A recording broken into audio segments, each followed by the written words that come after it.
Something's making adults act like reckless teenagers. Well, this is what I want to do, so get off my back. I don't like this. They're acting like a bunch of us. I am so stoked. Some people should never be young again. Giles at 16, ticking time bomb guy. An all-new Buffy.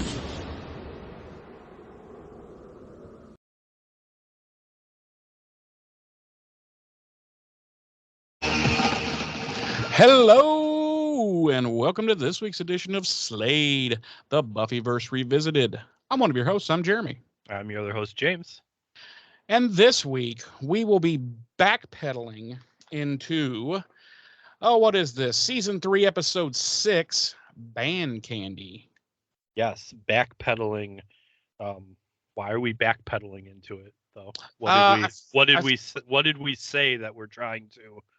Or what did we say or do that we're trying to now correct ourselves on before we get in trouble for? Well, I feel like we just took last week's episode too far. So now we need to backpedal. So, we need to backpedal and course correct. Yes, exactly. We need the helmsman to adjust our course and go from there. I can't do it, Captain. She don't got enough power. Yeah, every time I hear that, I just want to say, well, then just turn the engines off and we'll float, because that's the way space works. We'll just keep going in this direction until something gets in our way, because space. Anyway, how are you, James? How was your week? My week was all right. How about yourself? Pretty good. As you can see this week, I am sans glasses. I did notice that. I wasn't going to bring it up, but... Yeah, I had a little issue. Did you fall asleep with them and break them? No, I did not. I did not do that. Okay. But try as I might, I could not get used to that bifocal. Mm-hmm. It was fucking with me nonstop.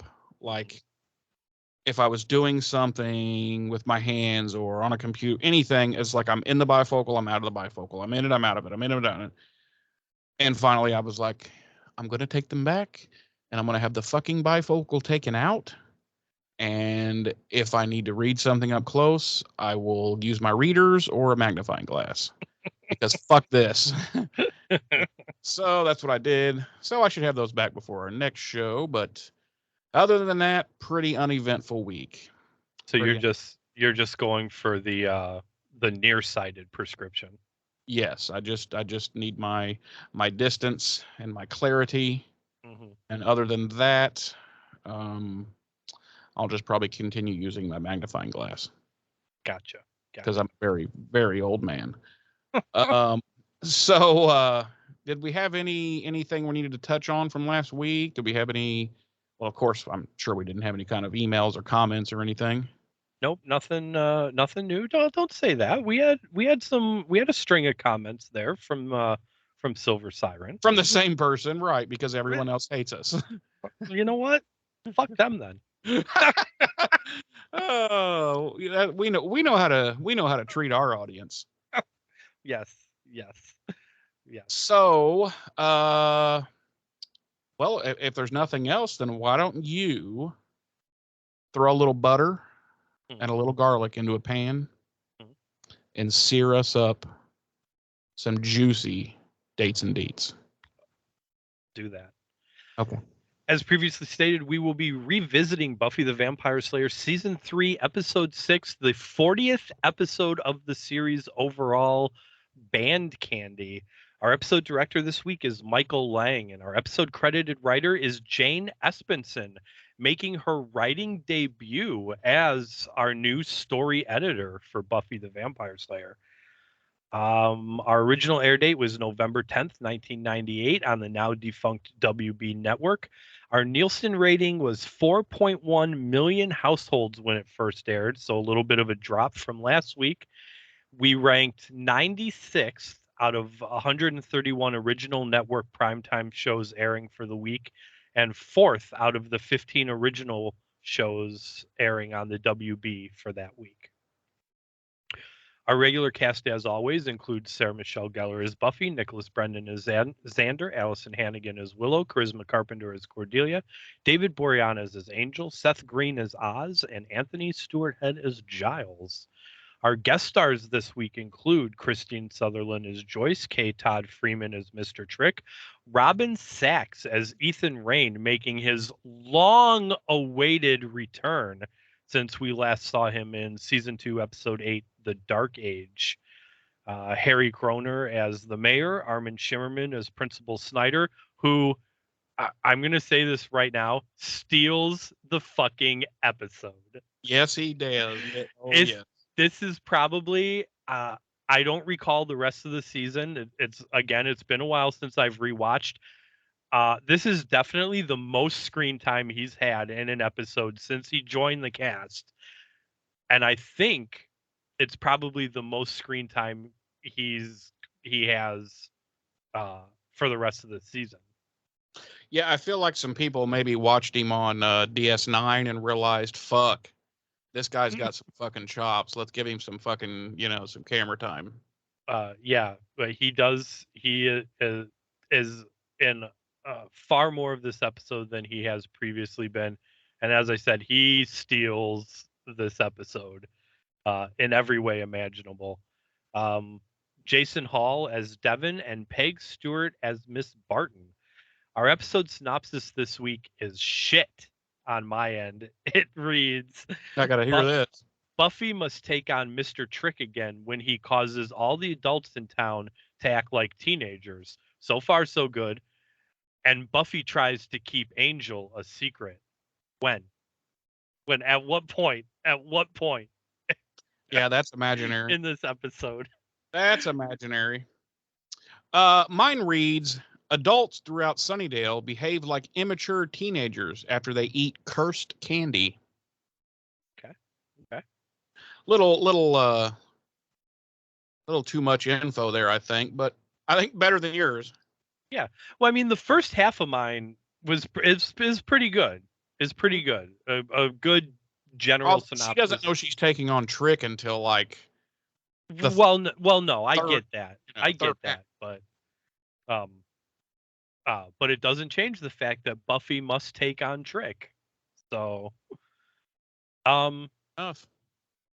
let's dive right into our cold open where we find Buffy and Giles in the cemetery, and Giles is helping Buffy study for her SATs, and Buffy's of course not happy about it, and she ends up slaying a vampire that creeps up behind Giles and complaining that her and Giles and the undead are the only ones working so late. And at that point, we cut to the mayor's office where we see that the mayor has called Mr. Trick in for a meeting. And Mr. Trick advises the mayor that he's subcontracted their latest scheme or what have you out to someone who's previously worked Sunnydale before and can give the mayor the results he's looking for. And the mayor seems fairly happy with this and saying he's made certain deals to reach his high position, his level of power, and that one demon now requires a tribute. And he tells Mr. Trick, unlike other politicians, I keep my campaign promises, as he opens up and rifles through a cabinet full of all sorts of weird shit, shrunken heads and all kinds of stuff. An enormous purple speckled dildo was in there also. Yeah, I wasn't gonna mention that, but it's right there. Like it is right there. That threw me there. I was like, there's a demon that you have to contact through a large purple speckled dildo? Right. Although we don't actually know that it's a dildo. It could actually just be a large purple speckled demon dick. Yeah, it could be the demon itself. Right. That's true too. That's true. And we don't judge on our show, so. No, this is a safe space. Mm-hmm. And that's our cold open. We jump into our credits. Why don't you take us a little bit further, James? Oh my God, why? No. It's a show where we talk. So we open Sunnydale High the next day, and Buffy's stressing about the upcoming SATs to Willow and Oz and Xander and Cordelia. And as they're walking through the halls of Sunnydale, they happen upon Principal Snyder, who is passing out boxes of candy, and um, uh, he hands Buffy a box of candy and tells her to sell it, and it's for the band. It's to raise money for the band uniforms, and they're all kind of like, but we're not in the band, and he of course doesn't care and demands that they sell the candy. So we cut to the Summers home, and Buffy's talking to Joyce, and she convinces her she's trying to get her to buy a whole box of candy, and ends up convincing her to buy half the box. And they have a little spat about whether or not Buffy can take the driver's test, and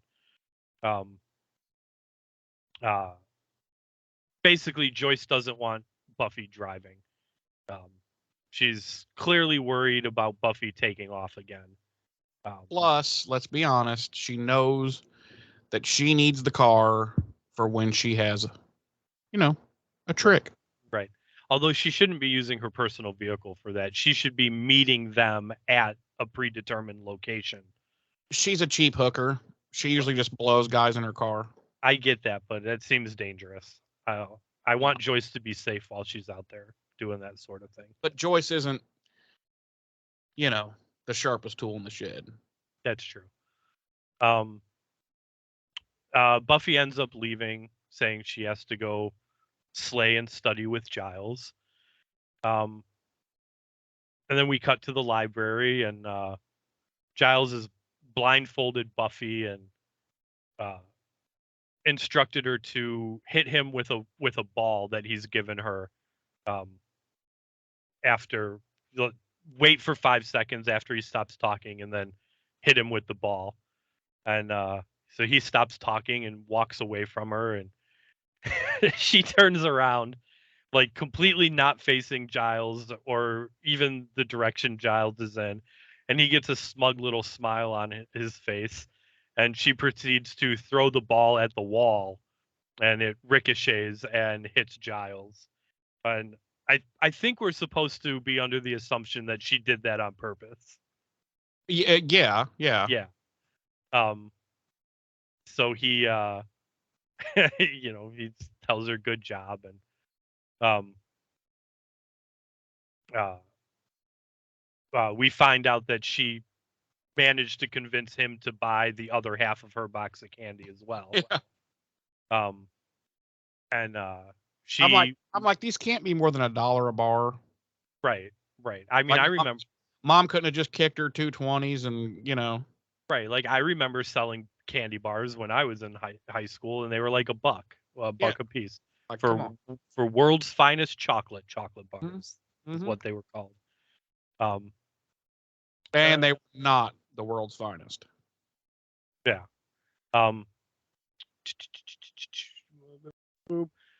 So Buffy starts to leave, and Giles is all like, "Whoa, the fuck you doing? Like, we got shit to do, bitch."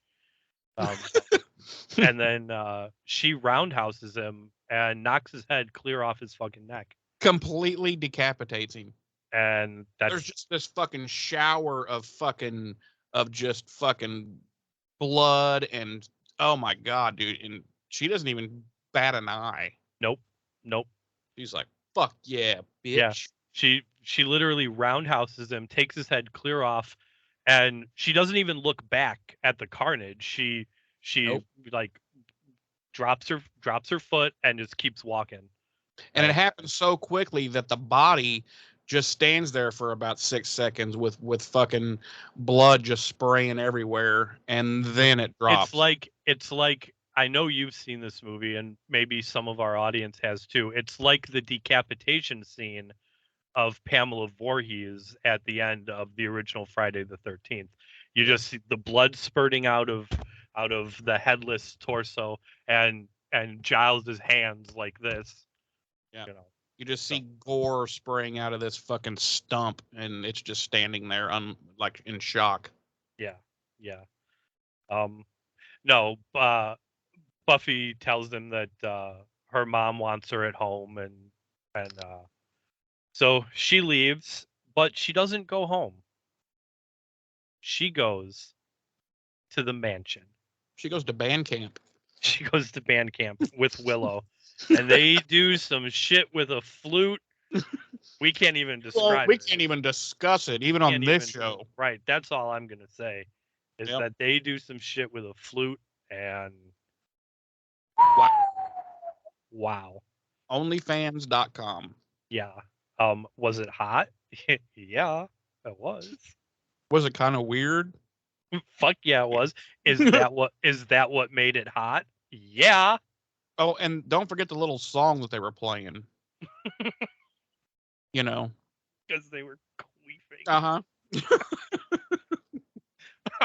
Okay. All right. We're nipping this in the bud right now. We're not pulling another. We're not going there today. We're not repeating last week. We can't. Okay. But maybe we will. We probably will. She doesn't go home. She goes to the mansion, and we see a shirtless, glistening in the moonlight Angel. Who? Angel. Oh. And he's doing some Tai Chi. And all I could think of when I saw that scene was a shirtless, glistening Adrian Paul doing Tai Chi. No, it was Sherry O'Terry and Will Ferrell from Saturday Night Live doing the cheerleading skit and singing, "Who's that Spartan doing some Tai Chi? It's me. It's me." Sorry. Yeah, so she's brought him some blood, and they have a little talk, and he asks how Scott is, and she starts to tell him that her and Scott broke up, but she thinks better of it and says Scott's fine, and why does she think that he's going to immediately be like, "Oh, you broke up? Take your clothes off." Right. I mean, there is an awkward moment, no joke, where she tells Angel to smell her, and like, yeah, they're all like close to each other and just like, right. Yeah, like, and that's not even us just being weird. Like that actually happens because she makes a joke about getting out to see him in a garbage truck after setting a fire in the prison laundry room. But anyway, so yeah, they have a brief little conversation, and he asks if she's being careful out there slaying because he worries about her. And yeah, when he first said that, when he first said, "Are you being careful and stuff?" I was like, "Are you asking her if she's using condoms?" Like, I don't. Right. I thought like that was my immediate reaction too. And then Buffy was like with Scott, and I was like, at least I'm not the only one that was like, right. Because I was like, damn, Angel, you just came back from a 200-year trip to hell. Slow your roll a little bit, buddy. Right, dude. Like, we understand you boned her, but come on, like, let it go. It's been 200 years. Right. In your mind. Right. And she says she is, and he tells her he worries about her, and she says she worries about him too, and he says he's getting stronger and he's getting better, and she says, yeah, pretty soon you won't even need me, and he says, yeah, that'll be better, and she looks kind of hurt. She loves the crestfallen. Yeah. And then we cut back to the Summers home, and Buffy walks into the house, and Joyce is standing there waiting for her, munching on a chocolate bar. And which takes me back to when she wouldn't buy all the chocolate bars, and she said to Buffy, what am I going to do with, what was it, 40 altogether? 40 chocolate bars. Yeah, what am I going to do with 40 chocolate? Well, bitch, clearly you're fucking eating the shit out of them. Eat them. You're going to eat all 40 of them. Right. Like, what would anybody do with 40 chocolate bars, Joyce? Eat them. Eat Jesus them. fucking Christ. Eat them daily. You're right. Exactly. Listen, I've got 6 nieces and nephews, okay? The oldest ones last year, all in school, all had to sell boxes of candy, okay? Guess which good uncle bought boxes of candy from each of them, okay? This guy right here. Guy. Guess who enjoyed the fuck out of all those chocolate bars? This guy right here, okay? Guess who's got type 2 diabetes now? This guy right here. Somebody's so- A1C is now 9.7. So Joyce is standing there eating a chocolate bar, and I forget what does she say to Buffy, or what does Buffy say to her? Well, she comes in and she says something about, because mom says something about, I thought you had to go slaying with Mr. Giles, and she says, oh, how does she say that? Something about like I don't remember exactly what she said. The gist of it is that Buffy ends up saying Giles kept her late. Right. You know how Giles is or whatever. And Yeah. as she's saying that, Giles comes around the corner from the kitchen. And she's like, fuck. Yeah, she's like, oh fuck. And he's also no, I'm sorry. He's not at this point, he is not chewing on chocolate bar. No.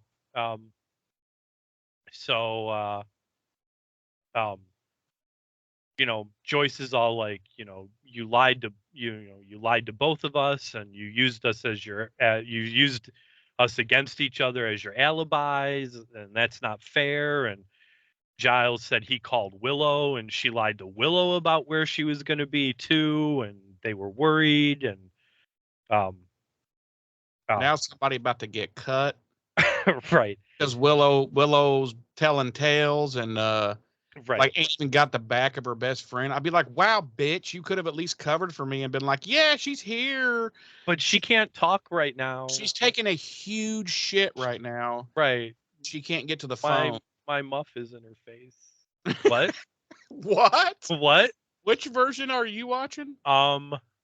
Anyway, so they corral Buffy like into the living room, and as they're walking into the living room, Joyce like casually offers Giles some chocolate, and he takes it. Yeah, he's like, oh, thanks. Right. So they're all going back and forth, and Buffy's like, I don't need constant parenting. You're both running me 24 hours a day. What she says in a nutshell is, I don't need no education. Hey, right. Mom and teacher, leave this kid alone. Yeah, that's exactly what she says. Basically what she says. Yeah. And then a wicked guitar solo breaks out. Right. And it's Spike doing the guitar solo. He and just shows up out of nowhere. Yeah, and they all just like, they're looking around like, where the fuck is this coming from? And right. And then Spike comes down the stairs just jamming electric guitar. Oh, he's shredding, dude. Right. It's awkward. Yeah, it's awkward. And he's not even dressed as Spike. He's just James Marsters. Right. And he's hey. So anyway, they're having this argument, and Giles at one point like tries to mediate between Joyce and Buffy, and he's like just let's not freak out. And Buffy's kind of like, Buffy looks at him and she's like, freak out? Like, what? When have you ever said those words? Right. And he ends up telling her to go to bed. Yeah, I found that he's like, you should just go to bed, and we're all tired. We could all use some rest. Right. And I'm like, I'd be like, you're my watcher, not my fucking dad. Right. And I'm 17. I'm not 11. but she does. She Yeah, but takes she off, just does. right, and then Joyce and Giles sit down on the couch and they keep eating chocolate, Yeah, they and then just. Yeah, um it's really. Yeah, and it's then we really cut weird. to a factory, presumably somewhere in Sunnydale, and we see one of the line workers is about to steal a chocolate bar, and all of a sudden there's Ethan behind him, and he tells him uh, he's what does he say? He He stops goes, him from "Trust take. me, you You don't want don't to eat want to that." eat that, right? No. And what is happening after that, Jeremy? Well, is this where we cut to school? Right. This is because my notes Stu- are different than yours. Study hall the next Yeah. day. Yep. Okay. So we cut back to school the next day, study hall. Um, everybody's in there. You know, all of our Scoobies are in there. They just Except Oz. well. Oh, I think. Okay, you're right. Yeah, Oz wasn't in there. Yeah. Okay, everybody sans Oz is in study hall, and they're waiting on Giles to arrive because this is his study hall class. Which I thought, okay, so he now has teaching duties. We've never seen him have any type of teaching duties before. It's just simply been, the librarian. So, they're yakking amongst themselves, and they're just kind of like, "Huh, where's Giles?" And then Buffy's like, "Well, he'll be here because it's Giles," and you know, it's being like late or just not here. That's just not who the fuck Giles is. Meanwhile, we cut to Giles' house, and it's on fucking fire. And Giles is in a fetal position in his living room because he has this great phobia of, okay, I'm going way off. Never mind. So um anyway, this is the great scene here with Principal Snyder. He's walking down the hall and he's eating a chocolate bar, and he runs across, oh, what's her name? Um. Uh. Oh Miss fuck! I said it in Miss Barton. Miss Miss Barton. Barton, yeah. She's an older lady, probably 70s or so. And he runs into her, and he's like, what do you call him? The dopey librarian, or the Pinhead librarian. yeah, the pinhead librarian called in. He's not gonna be here for the study hall class, and he says something. She's like, "Why don't you do it?" And he's like, "Cause I don't wanna." He's like, "You do it." Yeah. And He's like, yeah, he's like, I'm not gonna do it because I don't wanna. You do it. yeah. And so she's like, "Fine." So she goes off to go do the study hall class, and he walks away, and he's all happy, and he's like, is this the one where he says, because I'm the principal or Yeah. something like that? Yeah, he's Yeah. like, because I'm the principal. And he walks away, and he's all happy with himself. And meanwhile, she walks into class, and she's like, "Listen, let's let's all just chill for a minute here until Commandant Snyder leaves, and then we'll all get out of here." And everybody's like, "What?" And Xander's like, "I want to marry Miss Barton," and Cordelia's like, "Get in line." So anyway, we cut that scene's over, and we cut to Buffy. Wait, you forgot to mention the most egregious part of that scene. Oh yeah. Yeah. Willow and Xander playing footsie under the fucking Yes, table. they're playing. I think we kind of failed last week in bringing up, like talking about how much they were being hot and bothered with each other now. Well, it's continuing into this week. They are Right. still Well, clearly.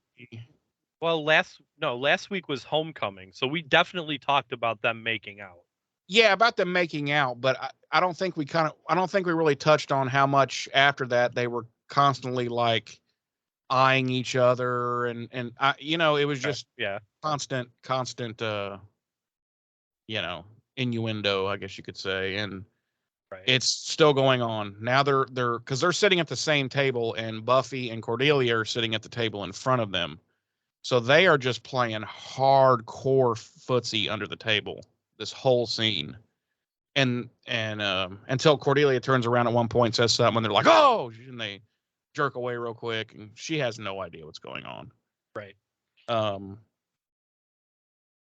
And I'm all fucked up. Where did I leave off at?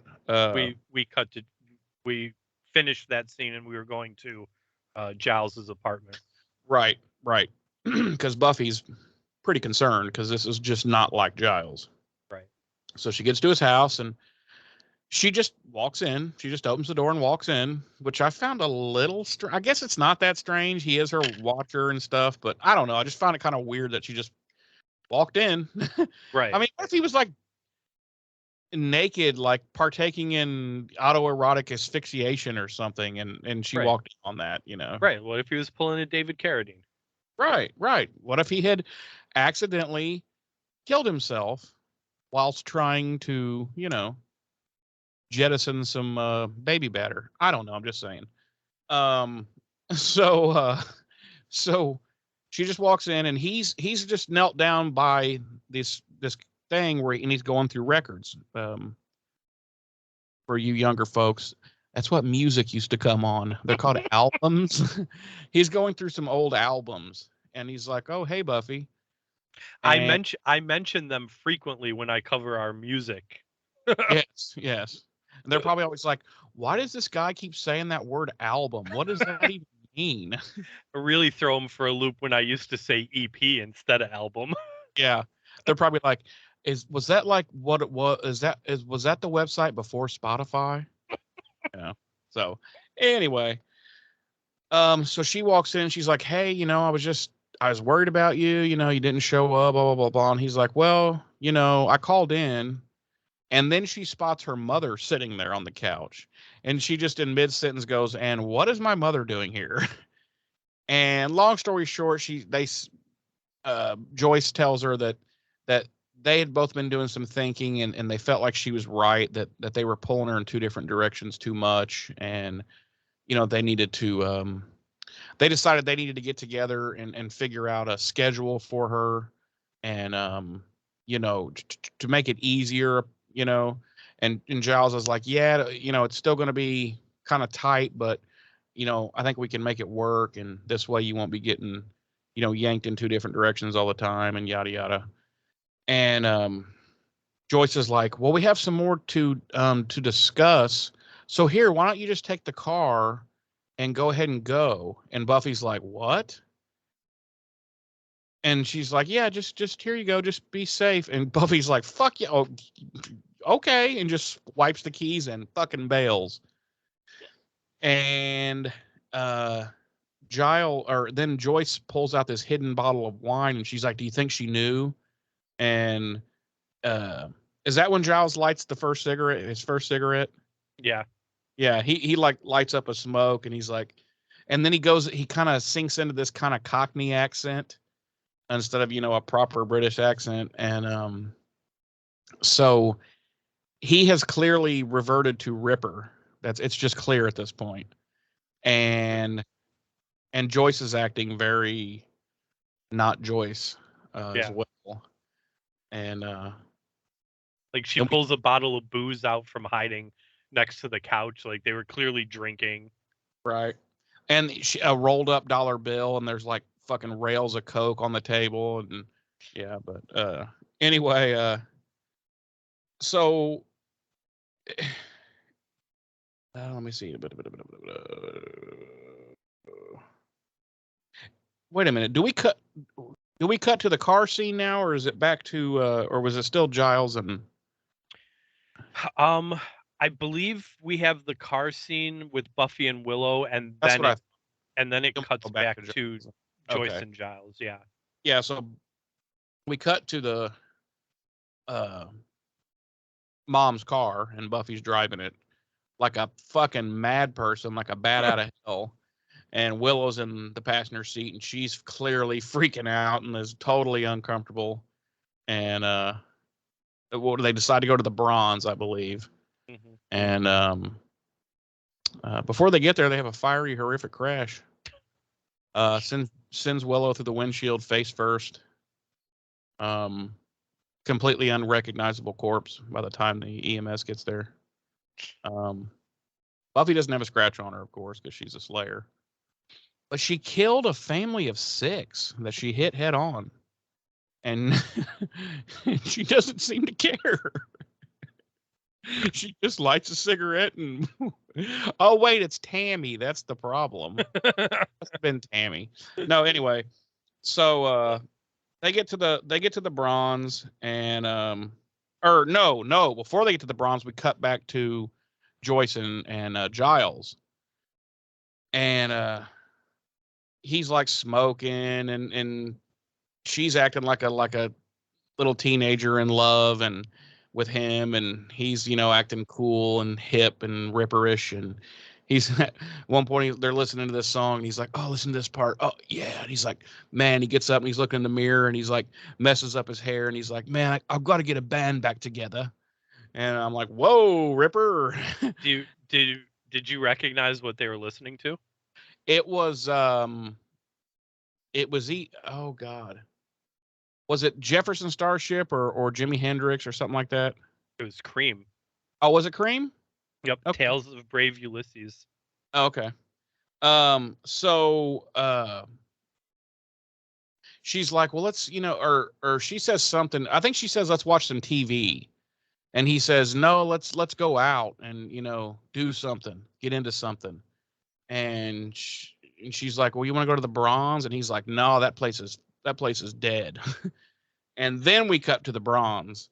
Mm-hmm. And it's fucking packed, like more packed than we've ever seen it before. And there's actual alcohol being poured. I'm like, alcohol being poured. I'm like, where did this come from? And how is this legal? Like, how have the owners not been like, you get the fuck out of here with that? This is an under 18 club or an under 21 club. You're gonna we don't know that it's an under 21 club though. It has to be. It's all high schoolers always there. Well, I mean, there used to be a club not far from where I live here in Chicago that was 21 and under up until a certain point, and then it was 21 and older. Oh, okay. That could be. It could be that.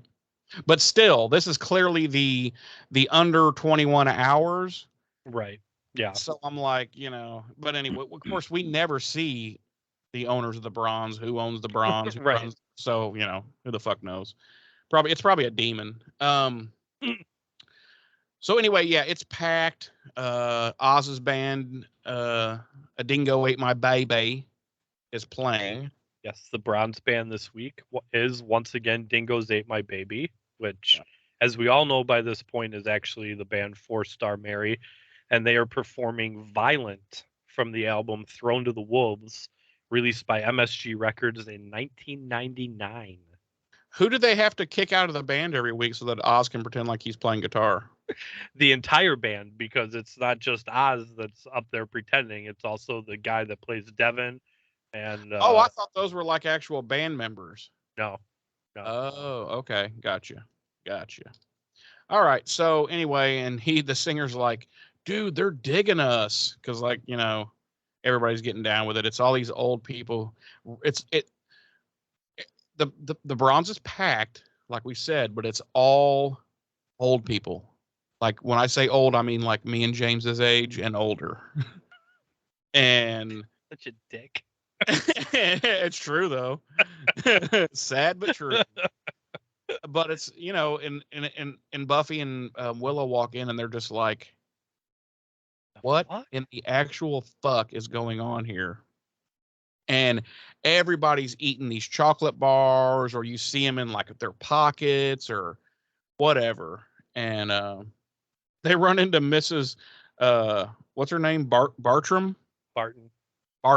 They run into her, and she's fucking stoned or something. Because she's like, Willow, wait, that's like a tree. You're a tree. And they're just like, what in the fuck is happening? And I'll let you take it from here and tell us about Mr. Snyder as they run into Snyder, because he walks up right after Mrs. By the way, just really quick, Uh-huh. Miss Barton, did you notice that all of her lines in this episode were 80 yard? No, I didn't. No, I Oh didn't. my god, it drove me crazy because it was just slightly off with the actual actress. I don't know what problem they had with the actual actress's voice, but they ADR'd her through this entire episode. Hmm. Drove me crazy. Sorry, go ahead. Miss Principal Snyder walks up as she's walking away, and Nothing special. He's just there.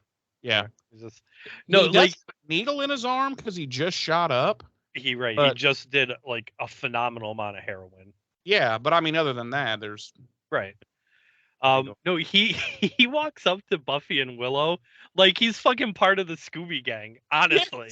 Yes. Like he just walks up, he's all like, "What's going on, guys?" And he's like, "I think Miss Barton is wasted." I love that, dude. I love that line. Oh god. And And they're all just looking at him like, yeah. what, Mr. And they go, Mr. Principal Snyder, and he goes, well, I'll let you say it, but He goes call me Snyder, just the last name, like, and then he like does the like with his suit jacket, like he like pops the collar. pops the collar a little bit, and he's like he's just a last name like Barbarino. Listen, there are so many references in this episode that, quite honestly, when we were watching the show, we probably shouldn't we were probably too young to we made like the typical audience of the show was probably even too young at that time to get these references. I got the Barbarino reference back then.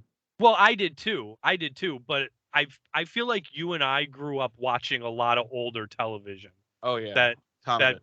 that perhaps a lot of kids that were watching Buffy at this time hadn't seen. So I Yeah. think a lot of the references in this show were dated even then. Yeah. So so to anybody listening to the podcast that's probably younger than us, we apologize, but we're Sorry. not going to explain all these references. No.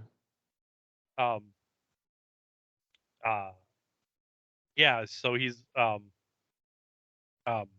and he's got his arms around them too. Yeah. And like he says that, and he's like he lets go, and he's like he shakes his arms and fists, and he's like Willow kind of leans away from him, and he's like, "I'm so stoked," and then he takes off. Yeah, he's like, there's some hot broads here tonight. Oh yeah. Well, that's when he's like, "Did you see Miss Barton? I think she's wasted." Yeah. And then he's He like, goes, I'm gonna have to put that in her next performance review, and he gets this big goofy smile. He's like, "Cause I'm the principal." yeah, because I'm the principal. Yeah. Oh man. Yeah, and then he turns around and heads back into the crowd. And then there's a shirtless guy on stage, and Willow's like, "I think that's my doctor."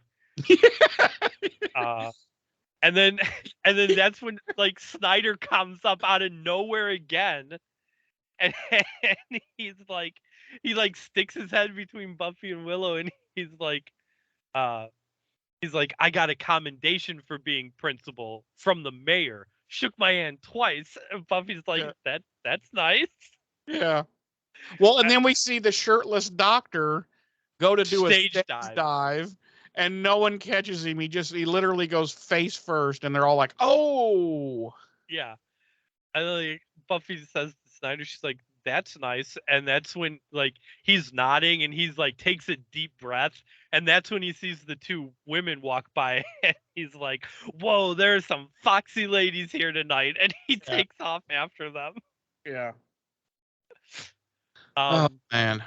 So this episode is so great, if for nothing else than Snyder, the way Snyder is. Yeah.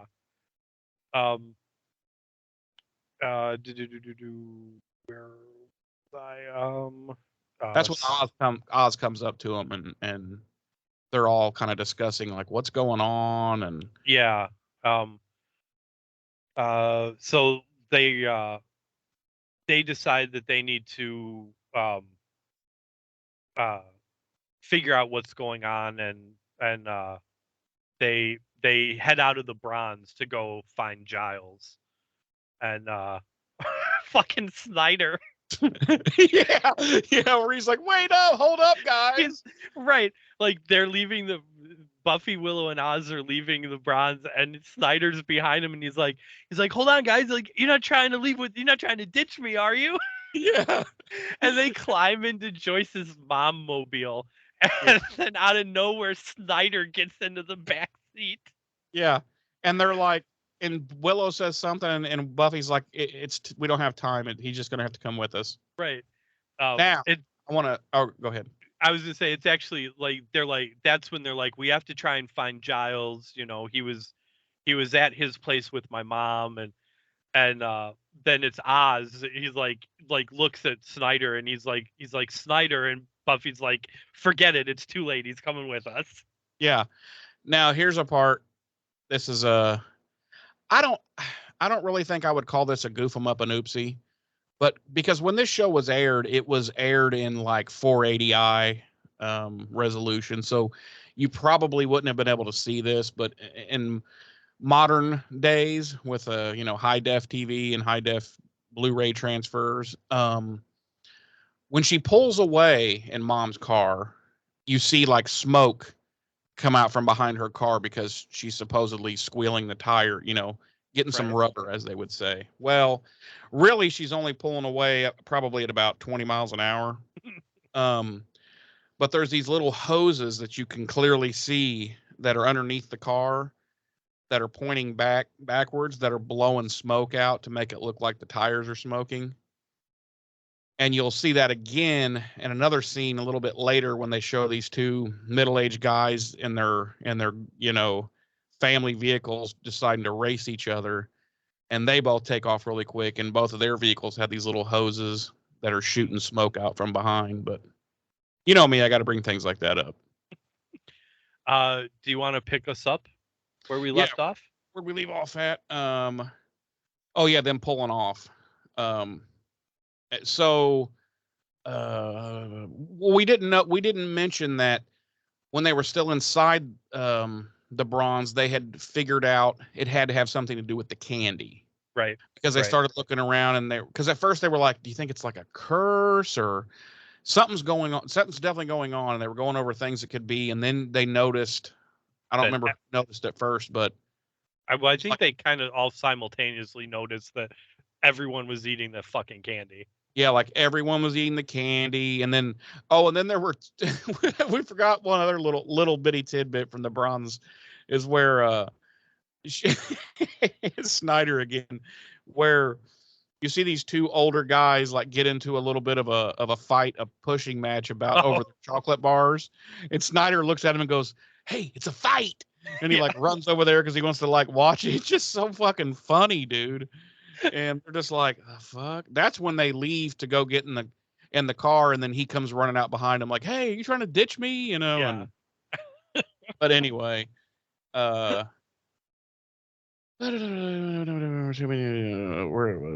gotta find it in my notes. Oh yeah, and yeah, we don't even need to talk about that. But we cut to, I think that's when we cut to the factory. Right, and Trick is checking up on the packaging deal, the whole operation. And who does he walk up to? Ethan Rayne. Ethan Rayne is the man who he subcontracted out to. We already knew that, though. Oh, we did? Yeah, I mentioned that earlier. Well, you mentioned that he was in the episode, right? And I told remember when I talked about the line worker you're right, my bad. You're right, yeah, my bad. So yeah, we already knew Ethan Rayne was the guy, my bad. It would help if you paid attention to the podcast. I know, I tend to just when I'm not talking, I tend to just like no. Anyway, so so they're walking along, and by the way, I know I've said this before. I love Trick. He's such a. I love that guy. I wish they could have never. I wish they would have. Spoiler alert! Never killed him off, and he could have just came back forever like Spike. Because I just love Trick.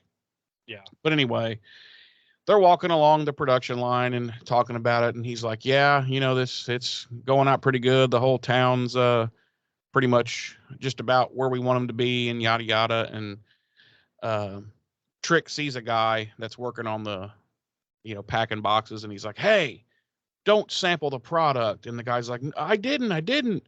And then Trick just grabs him and fucking breaks his neck and kills him. He falls down, and Ethan Rain's like, I don't think that guy was. And he's like, yeah, but now that I've done that, nobody will. And Ethan Rain's like, I gotta go. And he leaves, and the episode's over. Yeah, No. that's that. that's just fucking it. And anyway, Trick is Trick needs to leave because he needs to go to the tribute to said demon. Yes. And Ethan Rain's like, well, yeah, better you than me, so see you later. And meanwhile, we see full-blown Ripper now and Joyce walking around town, and it's almost like a fucking the LA riots or something. It's just crazy now. The adults everywhere out on the streets just going crazy. And Ripper and Joyce mom are walking along, and they see this shop window, and Joyce sees this I don't even know what you call it. It looked like it's a fur coat. See, it didn't look like a fur coat to me. It looked like a feathered boa that was made into a coat. That's what it looked like to me. But she sees this coat and she's like, "Oh, I love that. That's so cool."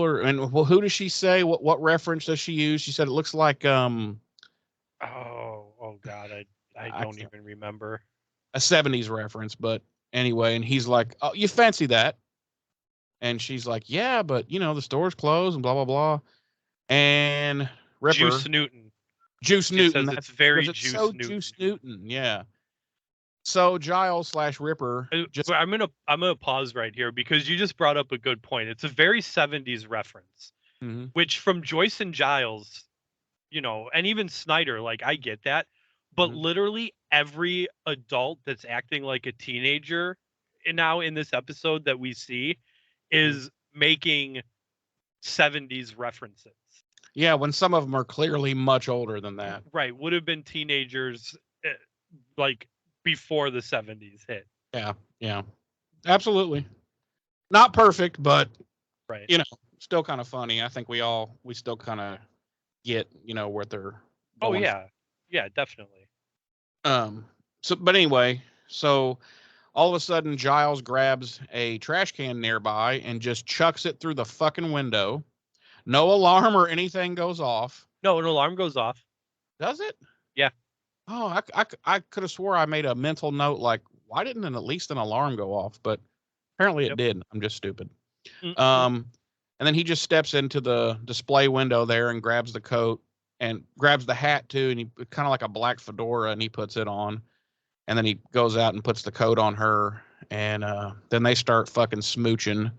And then all of a sudden, out of nowhere, like we're talking fucking Batman shit here, this cop just appears. And he looks like he's like the least intimidating policeman who has ever lived. Policeman.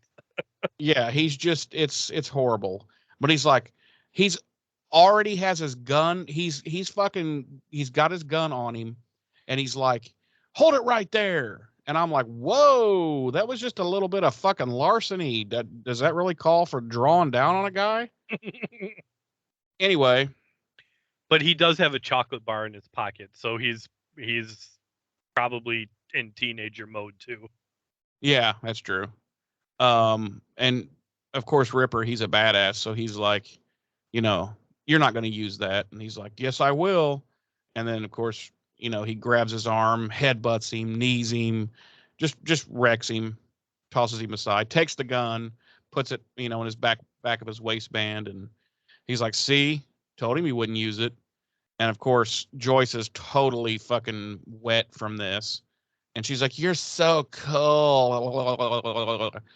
And Listen, we can and have said what we want about Joyce, okay? Mhm. But I have to admit something. When I saw Joyce walking down the street with Giles in her like teenage self get up, I looked a couple times. I'm not gonna lie. I was like, okay, Joyce, okay, okay, okay. so we cut I'm to just saying. I'm just saying. no, Just saying. I've never found Joyce even remotely attractive. I'm just saying. I was like, all right, okay. So we cut to the Scoobs, and of course they're flying low through the city, and they're in Buffy driving her mom's car. They go through an intersection, and there's some adult who's eating a chocolate bar and not paying attention, and fucking T-bones them. And everyone died except Buffy, because again, she's a Slayer. Oz is dead. He's mangled beyond fucking recognition. Snyder's head got removed. And Willow is on fire, running around outside the car screaming. And Buffy Tammy walks up and lights a cigarette off of Willow's burning body. It's like, And she sorry you lost your friends. right, she's like, sorry you accidentally killed all your friends, sweetheart. Do you need me to take over? That's real tragic. You need to take some time off. I can do the Slayer thing. That's what I'm here for. I was called and everything. Rufus is over in the trailer park. He's ready. He's ready to take on his watcher duties. And then she starts coughing and shit because she has like no. Hey, where's that faith? Where's that faith girl, sweetheart? We could patrol together. Speaking of which, kind of weird Where that the fuck is Faith? they completely left her out of this episode. So Buffy's like, all right. She realizes that Snyder is probably going to know where this shit's coming from because he's the one that got it to start with, to give it out to all the kids. So she's like, do you know where? She like pushes him up against the car and she's like, do you know where this is coming from? And he's like, yeah. And so she tells Willow and Oz to go fuck themselves. No, she tells them to go to go to the library to start looking into this. And they're like, and Oz has a good line. He's like, what do we look for? Like cursed candy? And I'm like, well, that's probably is a good place to start. And she's, meanwhile, she said she's gonna take Snyder and get to wherever this place is that's where this candy's coming from. And so let's see. Oh yeah, then she finds Giles and Joyce literally tongue fucking each other. And well, because her and Snyder go to the factory, and there's a shit ton of people outside of the factory trying to get which seems like it's only like a block away from where they like had this accident. Yeah.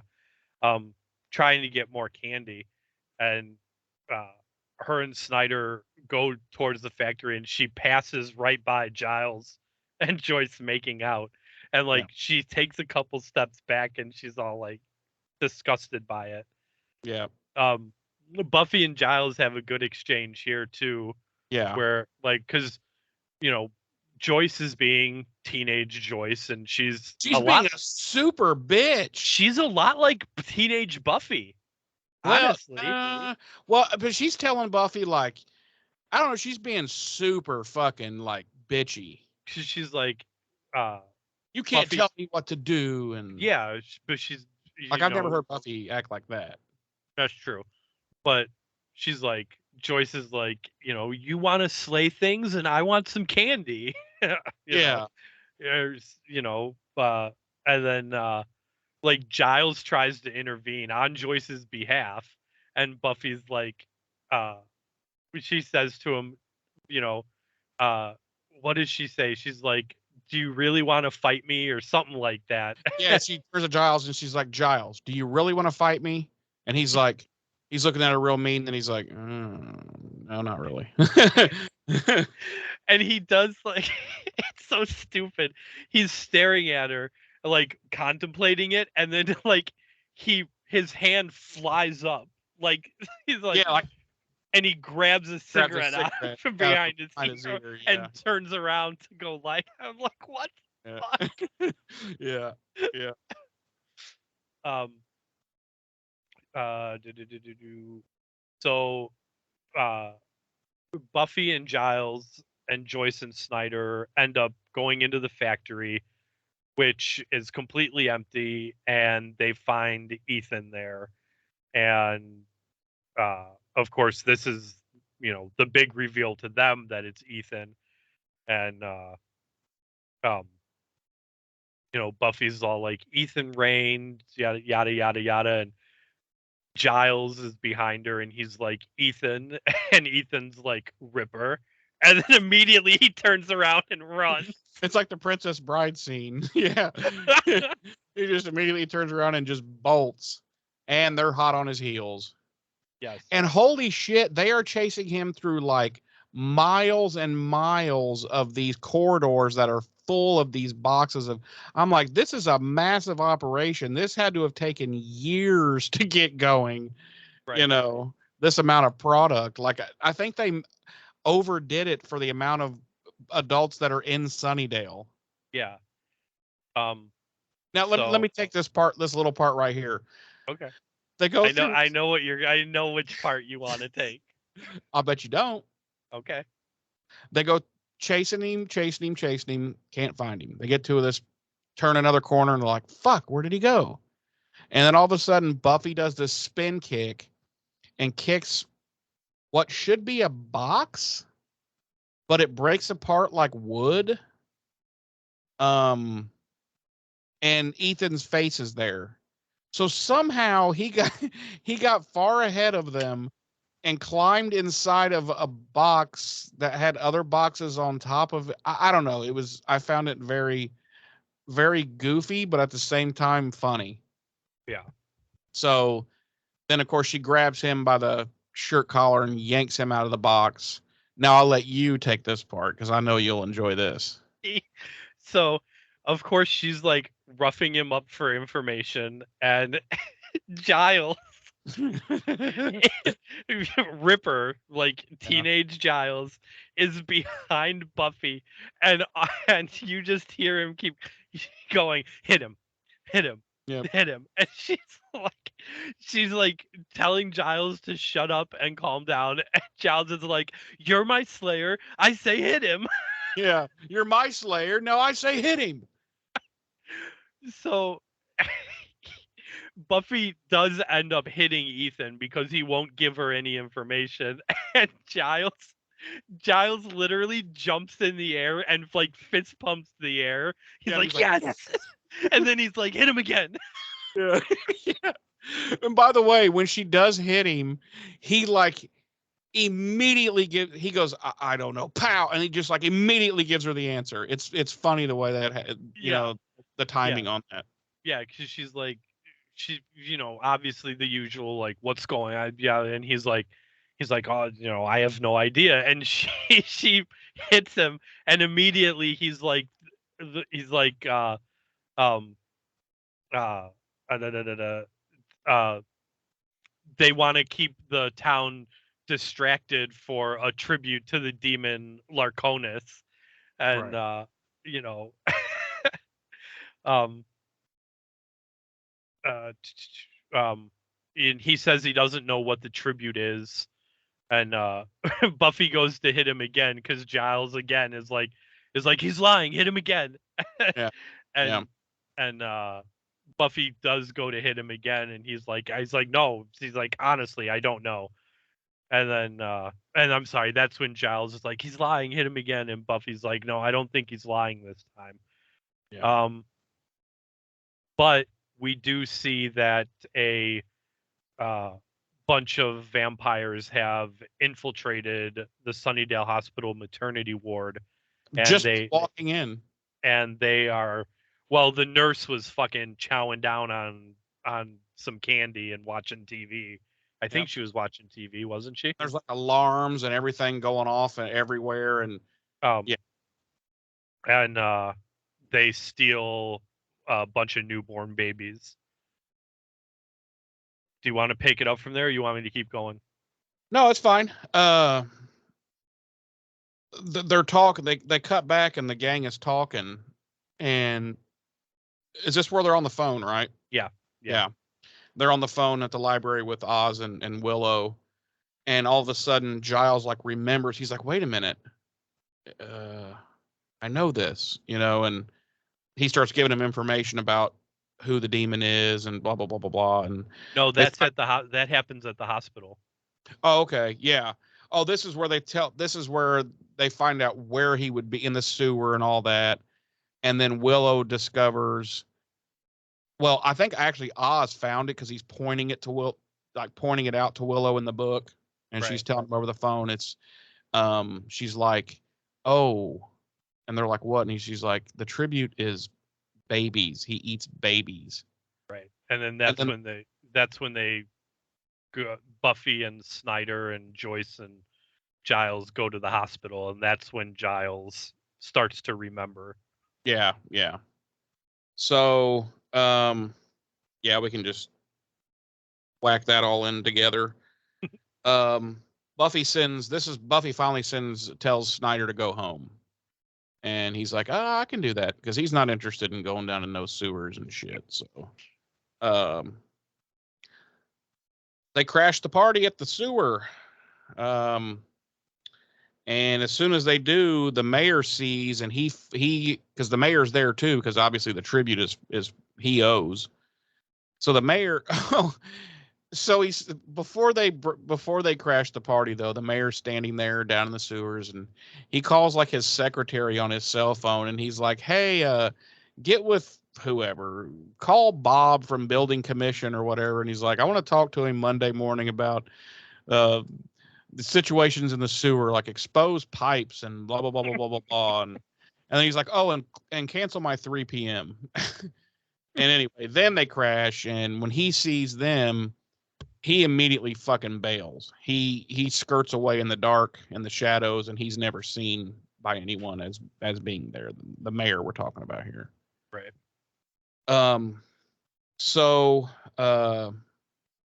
of course we have it's time for a karate fight with Buffy beating up all the vampires who had lined up all these babies in this little, I don't even know what you call it, like this rock bassinet looking thing for like 4 babies, and Joyce, starts wheeling the babies away and to get them out of there. And I'm gonna let you describe the demon, because yeah. So Giles and Joyce have wheeled the babies to safety, and Buffy manages to stake two of the vampires, and throws the third into like a pool in front of this. It's like a little pool in front of this, in front of a pipe, which I didn't understand the logistics of that, but and all of a sudden you hear a rumbling, and as the vampire gets up and starts to climb out of this little pool, a giant snake head slithers out of the pipe and eats the vampire, and it's not great CGI. No, they've had really good CGI on this show, and they've had really good practical effects on this show lately. And in this particular episode, wow, did they digress back to like the pack? I mean, it was horrible. Well, I mean, in all fairness, like they probably didn't have a lot of money left for the Lurkanis CGI, because they did have 4 vampire dustings in this episode, so Oh, that yeah, probably we haven't talked busted about the how budget. much that costs. So yeah, that's true. That's true. So uh he eats the vampire and disappears back into the tunnel, and then Trick challenges Buffy to a fight, and she gets ready to fight him, and Giles intervenes and um ends up getting tossed into the pool by Trick, and Trick um uh no, I'm sorry.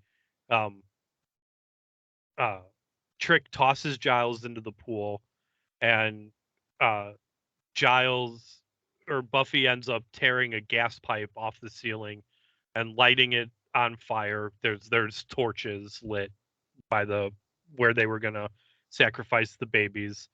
And as Lacanis comes out of the tunnel again to eat Giles, she lights him on fire, and he slithers back into the tunnel on fire, presumably to die.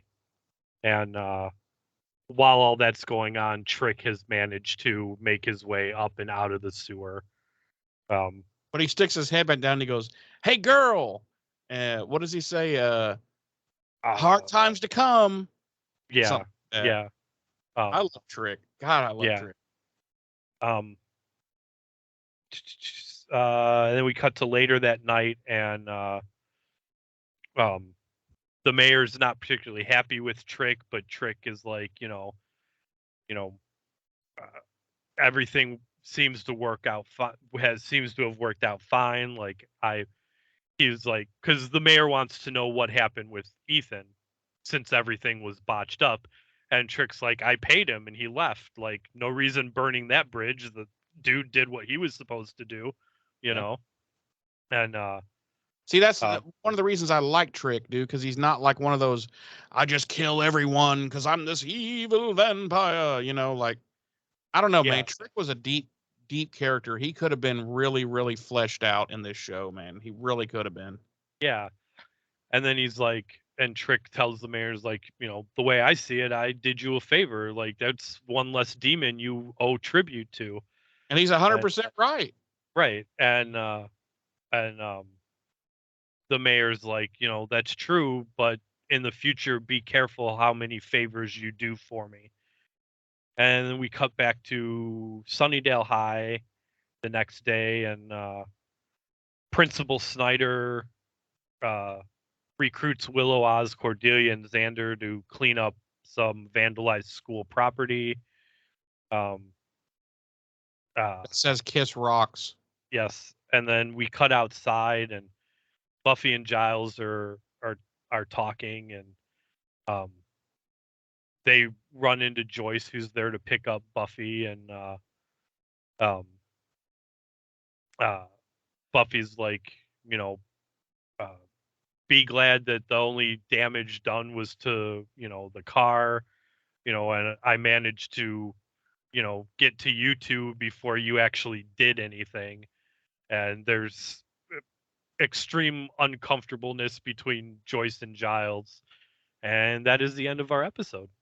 Yeah, they look at each other and they go to say something and they both turn around at the same time and just walk different directions. Yeah. But yeah. I did like in the exchange between Giles and Buffy as they were walking out of the school, Buffy's like, it was like everything I had known was gone and I felt all alone and stuff. And then Giles is like, and was that the written or the math? And Buffy's like, mostly the math. Yeah, because I don't think we mentioned at all in this episode recap that the SATs were going on this whole time. No, I mentioned it in the very first in the cold open. Yes. No, you didn't. Yes, I did. Well, anyway, we didn't keep it up, that. But yes, the SATs have now been taken, and apparently Buffy is not too confident in how she did. What are you laughing about? You. Like, you literally zone out when you're not the one talking.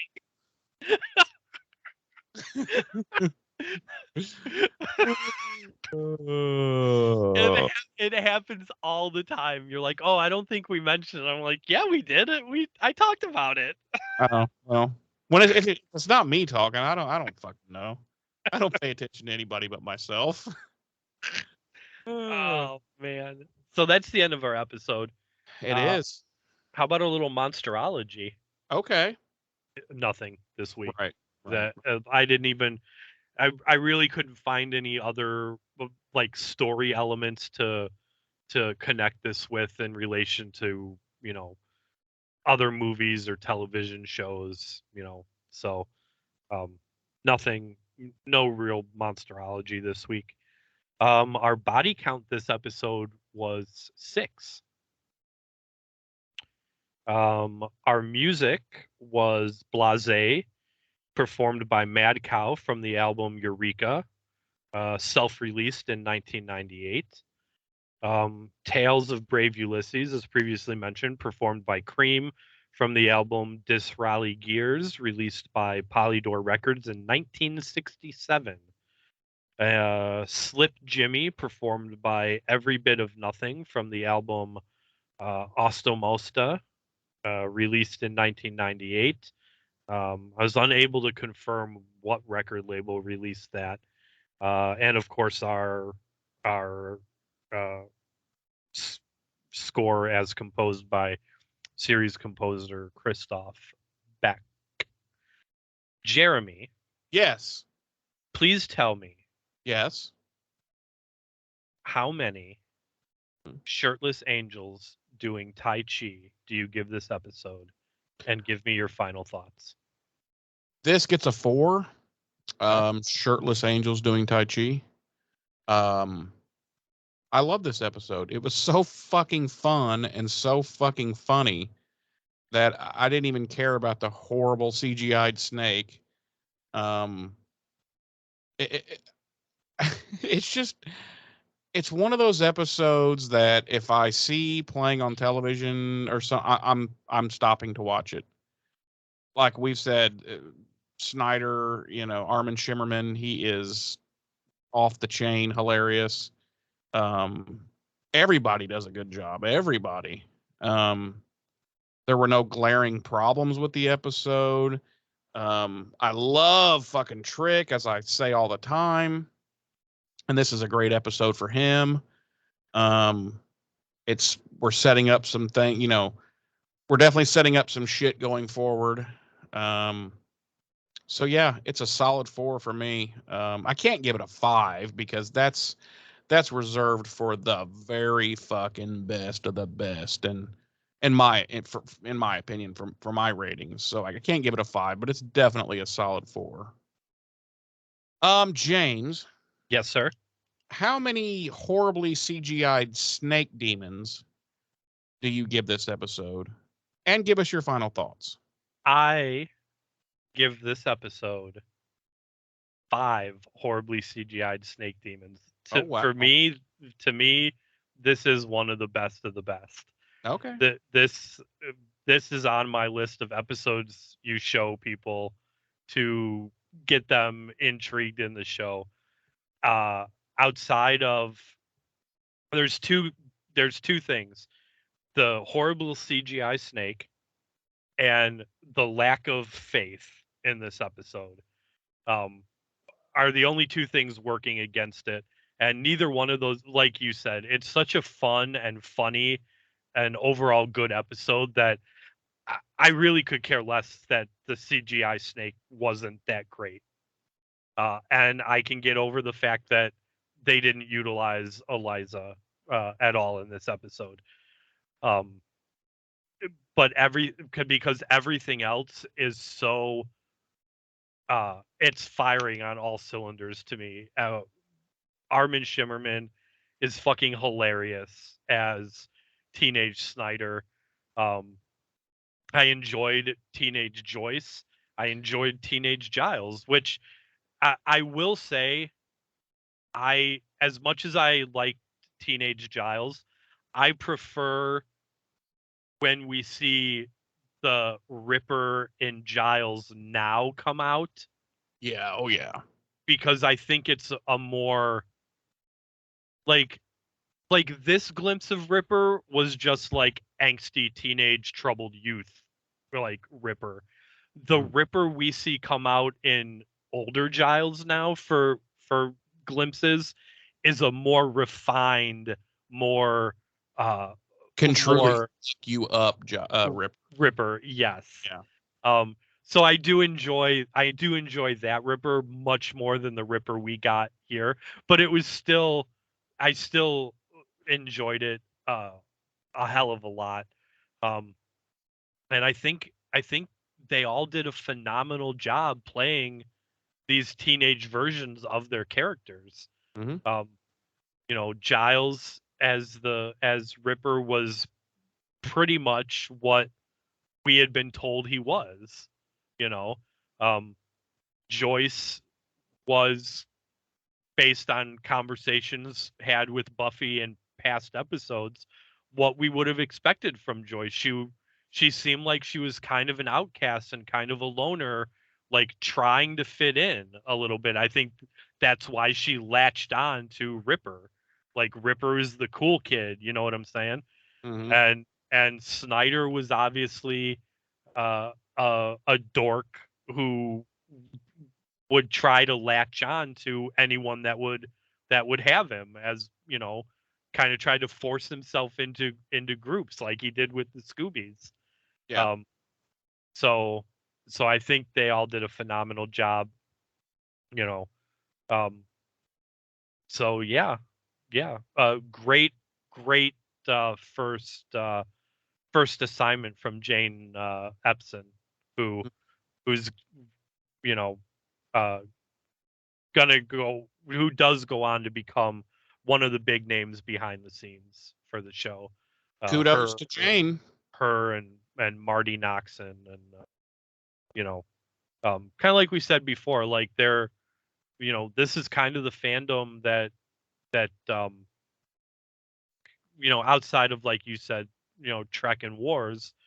um like I feel like this is the fandom that really started to call attention to the people behind the scenes. Mhm. And Jane goes on to become one of the big names that the fans really latch onto as being a huge part of why Buffy is, what it is.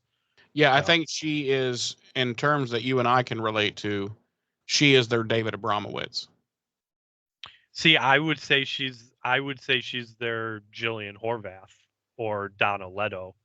'Cause I I'll don't stick think with Abramowitz I because she just made such an impact, dude, and nobody made an impact like Abramowitz. And Abramowitz is the one who brought Horvath and Leto. So yeah, I don't know. Uh I don't know. Uh Without getting into too much Highlander stuff, I I I don't have a whole lot of quality opinions about David Abramowitz, to be perfectly honest. really, Yeah, but that's ah, neither here nor there. So, wow, but back to this episode. Yes, it is a 5 from me. It goes on that list of must see episodes that I would show someone to get them interested in the show. And 100%, like you said, and like I often say, if I was scrolling through TV and Buffy was on and it was this episode, I'm not turning the channel. So all right then. That was rather long-winded.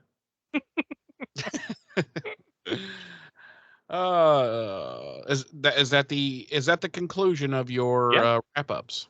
yep, Do me a favor. yes. In 15 seconds or less, tell the people how they can get a hold of us. Well, Jeremy, the people can go to I'm going to kill myself. BUFFYREV. They can hit up buffyrevisited.com and they'll find links to our email address, which is buffyrevisited@gmail.com. They'll find links to our Facebook and they'll find links to our YouTube. Um, Obviously, click those links. It'll put you in communication with us. Hit that email link, send us an email, hit that Facebook link, messenger us. comment on anything we've posted, hit that YouTube link, watch the video version of these podcasts, and leave us comments there. If we don't respond directly in one of those places, we will address it here on the podcast, as we have in the past with other comments, particularly from Silver Siren, our most avid of fans. But yeah, hit us up in any of those places. We would genuinely love to discuss the Buffyverse as a whole, or specific episodes or characters with you guys. And we'd like to know what you think about the podcast itself. We've said this numerous times, even if it's all hateful and rude, we will take it. Because we like that kind of thing, honestly. We to be will, honest. we will probably read it to each other while the other person is pleasuring themselves. Wow, do you have to tell people every fucking thing we do outside Well, of the show? I mean, it's not that big a secret, because as we both know, if they go to OnlyFans and type in @nipples, they will be taken to our OnlyFans account. That's true. Where they will be able to, you know, see us reading hateful comments about the podcast and ourselves Whilst wearing nipple clamps. to the other person, whilst wearing nipple clamps and pleasuring ourselves. Yes. To their hateful comments. Do you know, James? The OnlyFans, by the way, is only $20 a month. No pay-per-views, so you don't have to pay for any of the content. After that initial $20 a month, everything is free. So.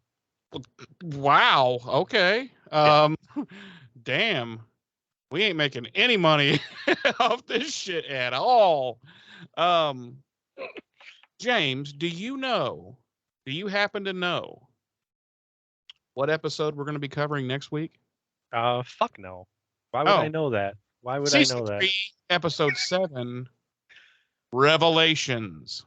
Yes, I did know that. We will be covering Revelations, which is another very good episode. I'll have to wait for my rewatch to give you. I would love to spoil what my rating is going to be, but I haven't watched the episode again yet, so I can't say. I have a feeling, if I remember correctly, though, it could potentially be a 5. Mine is going to be a 69. So, spoiler. Anyway, thank you all. Oh, sorry. What was I gonna say? Yeah. Revelations. Actually, like, I'm looking at the episode list, dude. Like, there's a good chance that we're gonna have some 5s in a row here. Oh yeah, it's season 3, bro. We know this. We've got Revelations coming up. Right after that is Lover's Walk. Lover's Walk. And we know that you and I both know that there's a return in that Yep. you are probably already half chubbed up for. Half? Come on. Full on. Come on now. Yeah, and then The Wish, Amend, Gingerbread, Helpless, the Zeppo. Yeah. I mean, yeah. So, it's sorry. season 3, man. This is what we've been waiting for. Yeah, sorry, I went off. Honestly, I think that's part of the reason why I'm so disappointed with the lack of utilization of Eliza. Like, yeah, she was a big. She does start to have her dues here in the near future, but I think my retrospective memory of this season had her playing a much bigger part throughout the entire season. Yeah, I can see that. Yeah, I can see that. But she definitely ramps up here soon. Oh, and, yeah. And her character becomes really, really fascinating and very interesting. Yeah, and it does. You're right. It happens, pretty quickly here in the next few episodes. But yeah, I think my retrospective fondness for this season, like, led to a little false memory of exactly how big a role she played, in the early part of the season. Yeah. So it's led to a little bit of disappointment Yeah. as we've been rewatching. But Just hang on, James. It's gonna. Right. It's Right. coming. So yeah. All right. Well, thank you all for joining us this week. We look forward to seeing you next week. And I have been one of your revisitors and hosts. I'm Jeremy. I'm your other revisitor, James. Ta ta.